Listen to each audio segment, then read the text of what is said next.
Hello friends, welcome to Polity Simplified series of Gnandeep Academy. Today's article is article number 20, protection in respect of conviction for offenses. Basically काय आहे, article 20 हा सुद्धा एक fundamental right आहे, पण हा तुम्हाला कुठं प्रोटेक्शन देतो तर जो एखादा गुन्हा तुम्ही केलाय आणि या गुन्ह्याचा दोष सिद्धी झाले म्हणजे कन्व्हिक्शन झालंय, थोडक्यात काय तुमच्यावरचा गुन्हा सिद्ध झालाय. दोष सिद्धी म्हणजे काय, सिंपल प्रोसेस असते ना, तुम्ही काहीतरी गुन्हा केलाय, मग गुन्हा झाल्यानंतर त्यावर पोलीस येणार, इन्व्हेस्टिगेशन करणार, कोर्टामध्ये सगळं प्लीडिंग होणार, सगळं डिस्कशन होणार, मग फायनली जज स्वतःचं वर्डिक्ट अनाऊन्स करणार, डिसिजन अनाऊन्स करणार आणि मग डिसिजन अनाऊन्स केल्यानंतर मग सरते शेवटी काय होणार, तुमच्यावरचा आरोप सिद्ध होणार. याला म्हणायचं दोष सिद्धी, कन्व्हिक्शन. मग बेसिकली काय, जर तुम्ही केलेल्या गुन्ह्यामध्ये तुमचा आरोप सिद्ध झाला, तुमच्यावरील आरोप सिद्ध झाला, तर आरोप सिद्ध झाल्यानंतर या पर्टिक्युलर केसमध्ये तुम्हाला कोणकोणते फंडामेंटल राईटचे प्रोटेक्शन्स आहेत. विचित्र वाटतं की नाही, एखाद्या व्यक्तीवरचा गुन्हा सिद्ध झाल्यानंतर त्याला आपलं संविधान प्रोटेक्शन देतं, फंडामेंटल राईट देतं. का देतं? 100 चोर सुटले तरी सुद्धा चालतील, एका संन्याशाला शिक्षा होता कामा नये. बेसिकली काय, कोणत्या इनोसेंट व्यक्तीला त्याने जेवढा गुन्हा केला तेवढीच त्याला शिक्षा व्हायला हवी, त्याच्या पलीकडे त्याला शिक्षा होता कामा नये, हे आपल्या संविधानाने ठरवून दिलेलं आहे. त्यामुळे हा पर्टिक्युलर आर्टिकल 20 महत्वाचा आहे. सो आर्टिकल 20 काय सांगतं, ज्या व्यक्तीने गुन्हा केलेला आहे, या गुन्हा केलेल्या व्यक्तीवरचा गुन्हा सिद्ध झाल्यानंतर, कोर्टामध्ये गुन्हा सिद्ध झाल्यानंतर या व्यक्तीला काय शिक्षा दिली जाईल, आणि या दिलेल्या शिक्षेपासून जर शिक्षा जास्त होत असेल, अनाठाई होत असेल, विनाकारांची होत असेल, तर या व्यक्तीला काय संरक्षण दिलं जाऊ शकतं, दॅट इज आर्टिकल 20. ते काय आहे, ते आर्टिकल 20 आहे. 3 महत्वाचे क्लॉज आहेत यामध्ये, आपण अंडरस्टँड करूया. सगळ्यात पहिला क्लॉज आहे ज्याचं नाव आहे no ex post facto law. No ex post facto law. मी इथं जर समजून सांगण्याच्या अगोदर तुम्हाला या शब्दाचा अर्थ सांगतो. No ex post facto law. समजा आजच्या तारखेला तुम्ही एखादा गुन्हा केलाय, आजच्या तारखेला तुम्ही एखादा गुन्हा केलाय, तर मग no ex post facto law काय म्हणतं, या गुन्ह्यामध्ये तुम्ही गुन्हा केलाय, तुमचा गुन्हा सिद्ध झालाय, आता तुम्हाला शिक्षा द्यायची वेळ आलीय, तर मग ही शिक्षा देत असताना हा गुन्हा घडण्याच्या अगोदरच्या तारखेला जो कायदा होता तोच कायदा अप्लाय केला जाईल. तुम्ही गुन्हा घडल्यानंतर दुसऱ्या दिवशी, तिसऱ्या दिवशी, चौथ्या दिवशी नवीन कायदा करून हा नवीन कायदा मागच्या तारखांना अप्लाय करू शकत नाही. आज जो गुन्हा घडलाय, हा गुन्हा घडण्याच्या वेळेच्या अगोदरचा जो कायदा आहे तोच कायदा या ठिकाणी अप्लाय केला जाईल. नवीन कायदा बनवून हा कायदा मागच्या तारखेला अप्लाय केला जाणार नाही. आणि सगळ्यात महत्वाची गोष्ट, या गुन्ह्यासाठी या जुन्या कायद्यामध्ये जी शिक्षेची तरतूद आहे तीच शिक्षा या व्यक्तीला दिली जाईल. नवीन कायदा करून हा कायद्यातील नवीन शिक्षा जुन्या तारखेला लागू केली जाणार नाही. बरोबर आहे, आलं लक्षात? फक्त इथे एक अपवाद आहे. हे जे प्रोव्हिजन आहे, हे प्रोव्हिजन फक्त क्रिमिनल केसेसला लागू होतं, फक्त क्रिमिनल केसेसला हे लागू होतं. हे प्रोव्हिजन टॅक्स लॉ आणि सिव्हिल केसेस याला हे प्रोव्हिजन लागू होत नाही. लक्षात ठेवा, हे प्रोव्हिजन फक्त क्रिमिनल केसेसला लागू होतं, हे प्रोव्हिजन टॅक्स लॉ आणि सिव्हिल केसेसला लागू होत नाही. चला आता प्रोव्हिजन समजून घ्या. नो पर्सन याचा अर्थ काय, article 20 is applicable to citizen as well as non citizen. No person shall be convicted, म्हणजे त्याच्यावरचा गुन्हा सिद्ध झाल्यानंतर ऑफ एनी ऑफेन्स, एखाद्या व्यक्तीला कोणत्याही गुन्ह्यासाठी दोषारोप केला जाणार नाही, except for violation of law in force at the time of commission of the act charge as an offence.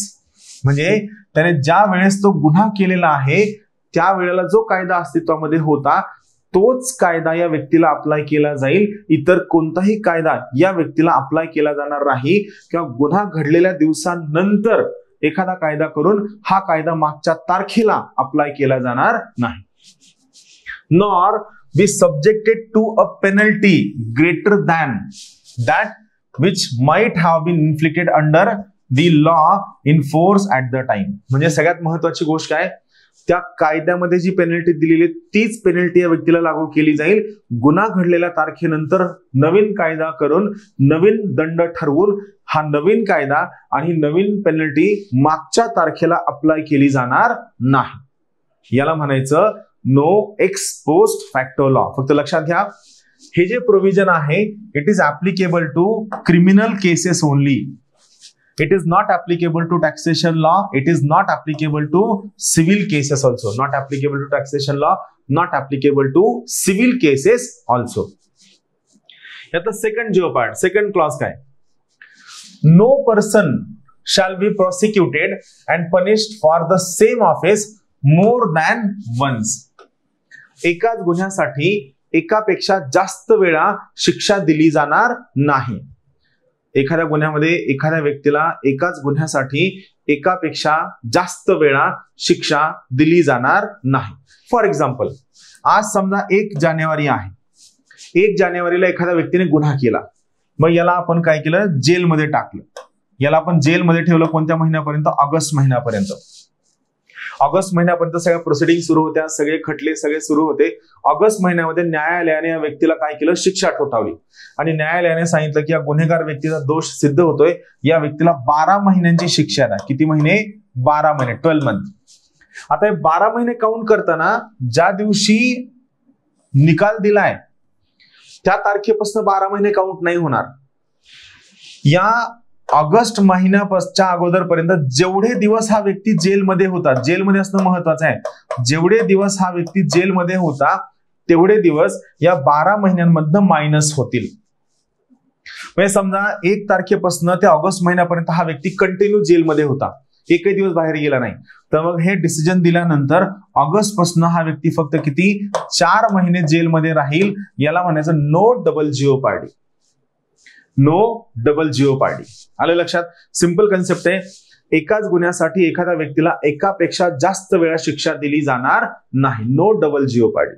Second point. Third तो आहे no person accused of any offence shall be compelled, म्हणजे त्याला force करणं, to be witness against himself.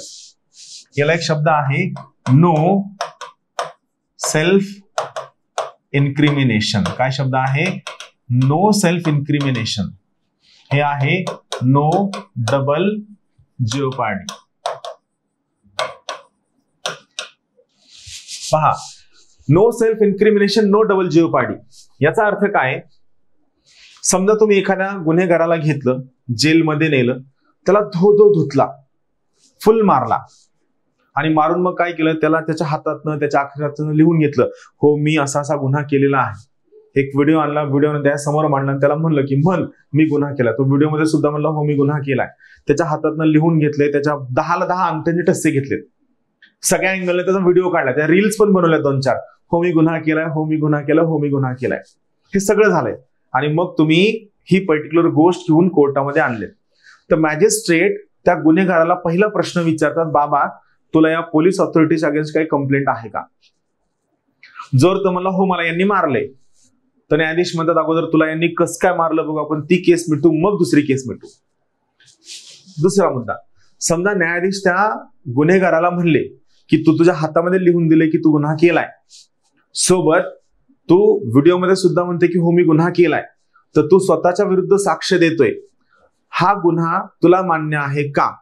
या व्हिडिओत जे तू बोललाय आणि या कागदावर जे तू लिहून दिलंय तुझ्या अक्षरामध्ये किंवा कुणाच्या अक्षर ज्या ठिकाणी तुझे ठसे आहेत हे तुला मान्य आहे का? जर समजा त्या गुन्हेगाराने न्याय दंडाधिकाऱ्यासमोर, ज्युडिशरी समोर नाकारलं की हे गुन्हे, हा व्हिडिओ, हे सगळं लिहून घेणं माझ्याकडनं जबरदस्ती करून घेतलेली आहे, तर त्या केसमध्ये या व्यक्तीने स्वतःच्या विरुद्ध पोलिसांसमोर दिलेली साक्ष ग्राह्य धरली जाणार नाही. That is no person accused of any offence shall be compelled, त्याला तुम्ही फोर्स नाही करू शकत, shall be compelled to be a witness against himself. आलं लक्षात? थोडक्यात काय, सर्वसामान्य व्यक्तीला, छोटे गुन्हे करणाऱ्या व्यक्तींना किंवा गुन्हेगाराला जर त्याचा जेवढा दंड असेल तेवढा दंड मिळायला हवा, मात्र त्या ठिकाणी त्याचा बळीचा बकरा कोणत्याही पद्धतीने बनवता कामा नये. यासाठी आर्टिकल 20 मध्ये केलेल्या 3 महत्वाच्या तरतुदी आहेत. परत एकदा सांगतो 3 महत्वाच्या तरतुदी.